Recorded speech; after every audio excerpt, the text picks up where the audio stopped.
அஸ்ஸலாமு அலைக்கும் வரஹ்மத்துல்லாஹி வரகாத்துஹு.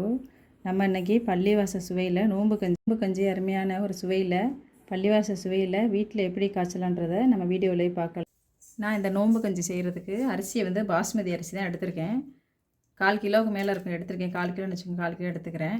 ஊற வச்சு வச்சுருக்கேன். கொஞ்சம் நேரம் பொறுத்து நம்ம இப்படி பிசைஞ்சோன்னா அரிசி உடஞ்சிரும். குருணை இல்லாதனால நான் போட்டிருக்கேன். குருணை இருந்தீங்கன்னா நீங்கள் குருணை சேர்த்துக்கிறது ரொம்ப நல்லாயிருக்கும். அதே மாதிரி ஒரு 25 கிராம் பாசிப்பருப்பு கழுவிட்டு ஊற வச்சுருக்கேன். இப்போ நம்ம இதுக்கு வந்து தாளிப்புக்குன்னு பார்த்தீங்கன்னாக்கா வெங்காயம் ஒரு 50 கிராம் வெங்காயம் இருக்கும். கேரட் ஒன்று எடுத்திருக்கேன். தக்காளி பெரிய தக்காளி ஒன்று எடுத்திருக்கேன். ஒரு 100 மட்டன் கைமா எடுத்திருக்கேன். 2 பச்சை மிளகா எடுத்திருக்கேன். அப்புறம் நம்ம பார்த்தோம்னா பட்டை, கிராம்பு, ஏலக்காய் ஒன்று போதும். 1 கிலோக்கே 4 போடாங்க. நான் ஒரு ஏலக்காய், 3 கிராம்பு, ஒரு பட்டை எடுத்திருக்கேன். ஒரு 1/4 ஸ்பூன் வெந்தயம் எடுத்திருக்கேன். தாளிப்புக்கு ஒரு 50 கிராம் எண்ணெயை விட கொஞ்சம் கம்மியாகவும் ஒரு ஸ்பூன் நெய் ஊற்றி நம்ம தாளிக்க ஆரம்பிச்சிடலாம். இப்போது ஒரு 50 எண்ணெய்க்கு ஊற்றிக்கிடுவோம். கடலெண்ணெய் ஊற்றிக்கிடுவோம். சட்டி காயிட்டு நல்லா பெரிய ஸ்பூனில் ஒரு ஸ்பூன் நெய் சேர்த்துக்குவோம். நல்லா வாசனையாக இருக்கும் கஞ்சி. நம்ம இது கூட இந்த பட்டை, கிராம்பு வச்சுருக்கோம். பட்டை, கிராம்பு, ஏலக்காய் அதை நம்ம அதில் போட்டுருவோம்.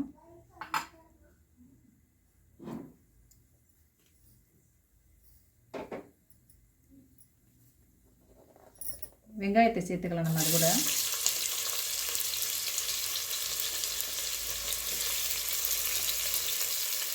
இது நம்ம சோறுக்கு மாதிரி இது வந்து கலராக மாறணும்லாம் இல்லை.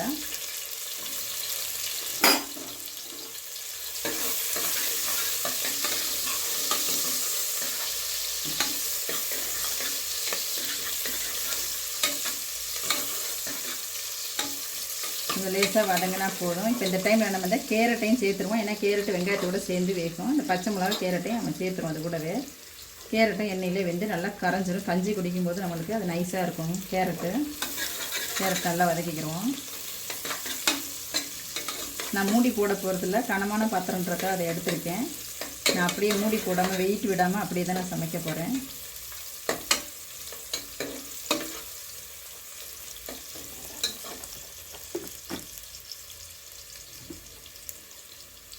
இந்த டைமில் நான் நல்லா பெரிய ஸ்பூன் 2 ஸ்பூனில் இஞ்சி பூண்டு பேஸ்ட் வச்சுருக்கேன்.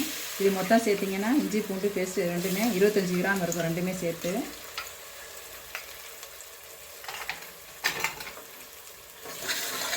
நல்லா வதக்கிக்கலாம்.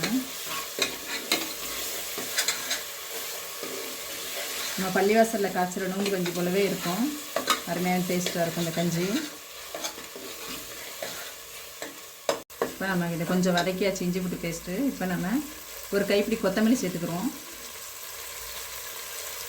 கொத்தமல்லி ஃபஸ்ட்டு போட்டோம்னா அது ஒரு நல்ல டேஸ்ட், வாசனை நல்லாயிருக்கும். அதே மாதிரி புதினா ஒரு கை புதினா நம்ம இலையை சேர்த்துக்குவோம்.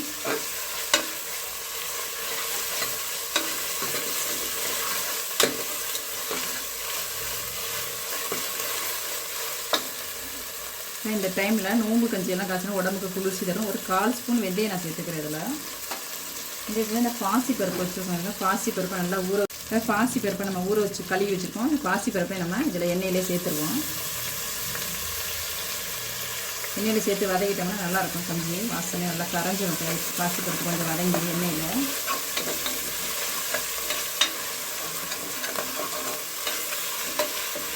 நம்ம தக்காளியும் சேர்த்துருவோம். தக்காளி சேர்த்து நல்லா வதக்கிக்கிறோம். நம்ம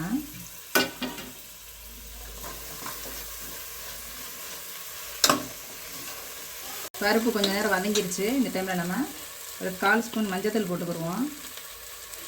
அதே மாதிரி ஒரு 1/4 ஸ்பூனை விட கொஞ்சம் ஜாஸ்தியாக ஒரு 1/2 ஸ்பூன் மிளகாத்தூள் போட்டுக்கிடுவோம். ஏன்னா நோம்பு கொஞ்சம் ரொம்ப காரம் தேவையில்லை.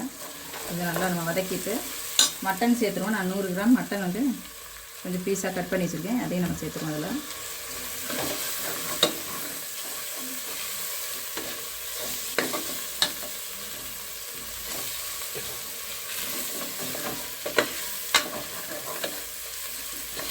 போதும். இப்போ வந்து தண்ணி வந்து நான்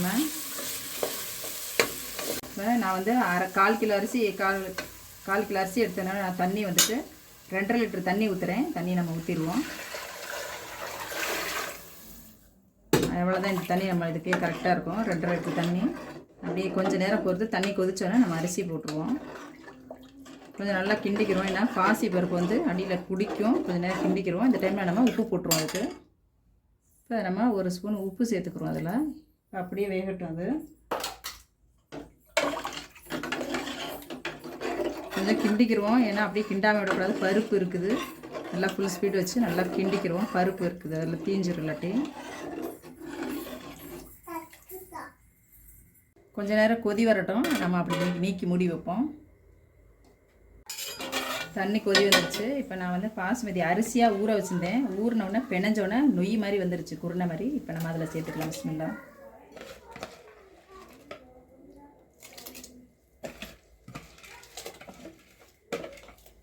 இதுக்கப்புறம் நம்ம கொஞ்சம் கிண்டி விட்டுக்கிட்டே இருக்கணும். அடியில் தீயும். அரிசி சேர்த்தாச்சு. அரிசி சேர்த்து நல்லா கரையட்டும் அரிசி. அதுவரை நம்ம நடுவில் கிண்டி விடலாம். அவ்வளோதான், நம்ம கஞ்சி தாளிப்பிச்சு. இதோட கடைசியாக நம்ம அரிசி, ஆனால் நான் குக்கர் மூட மாட்டேன், அப்படியே தான் வேக வைக்க போகிறேன்.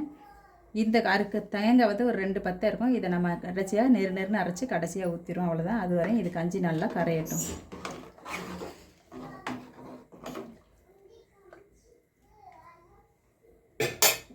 லேசாக நீக்கி வச்சு கொஞ்சம் ஸ்லோ கஞ்சி இந்த மாதிரி கொதிச்சுக்கிட்டே இருக்கட்டும். ஸ்லோவில் வச்சுருவோம். ஸ்லோவில் வச்சு நடுவில் கிண்டிக்கிறோம். இல்லைன்னா அரிசி பருப்பு தீயும். நடுவில் கிண்டிக்கிறோம். நம்ம கஞ்சியை நடுவில் கிண்டிக்கிறோம். இல்லைன்னா தீயும். நடுவில் அப்படியே கொஞ்சம் லைட்டாக கிண்டி விட்டுக்குருவோம். இல்லைன்னா அடியில் அரிசி வந்து தீஞ்சிரும். கொஞ்சம் நேரம் கிண்டிக்கிட்டே இருக்கணும். நம்ம வெயிட் போட வேணாம். வெயிட் போட்டால் அது மாதிரி வாசனை வேறு மாதிரி மாறிடுது. அதனால் வெயிட் போடாமல் அப்படியே தான் நம்ம காய்ச்சிரும்.